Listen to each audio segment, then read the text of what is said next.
Public Relations Officer of the United Workers' Party, Lenard Montoute, suggests a national symposium be organized to forge ideas for an anti-crime strategy. Montoute claims that the Philip J. Pierre administration has no concrete strategy to address the rising crime rate. He says the government should consider the advice from other agencies or stakeholders. What we want is not necessarily new ministries or new ministers. What we want is the curbing of crime, criminal activity in this country. And so that requires a plan. That is the first step. The government does not have a plan for crime. When suggestions are made, they should consider it. If, as the Prime Minister has indicated, it does not have a plan, he should be open to receiving recommendations. And as we have suggested, a crime symposium should be called, so those who probably have suggestions, have ideas, can let those ideas contend.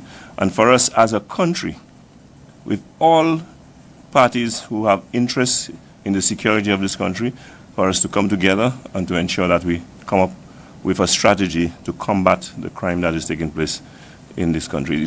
Montoute renewed calls for the Prime Minister to step down as National Security Minister, citing a lack of progress on the island's crime situation. The current Prime Minister, who is now the Minister of National Security, has been an abject failure, has been a disaster.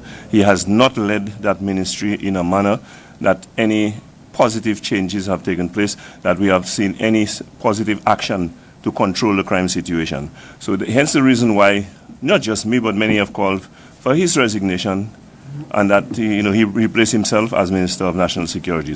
But it's not just a replacement. We want him to bring in someone who will make a difference.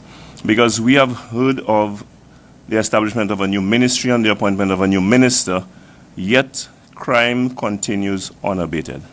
The UWP PRO says the opposition remains open to discuss anti-crime strategies with the government. If we are invited, we'll definitely take part. If we're not invited, we'll ask for an invitation. Because that's how eager we are to participate in any such action to fight crime in this country. We stand ready and willing, and we're not just saying so, we mean it. And so I am hoping that will, because the opposition itself has in planning, that I know that they've been planning to hold a crime symposium where all parties will be invited so that we can come up with a plan to deal with crime in this country. And there are ministers of government pointing fingers at people, accusing them of being criminals rather than deal with the problem of the country, which is the crime situation that we have. Montoute, expressing concern about the normalization of crime and disregard for human life, implored the government to take decisive action to curb crime. As of Thursday, April 18, 2024, the island's homicide toll stood at 31. Gina Filippi, HDS News Force.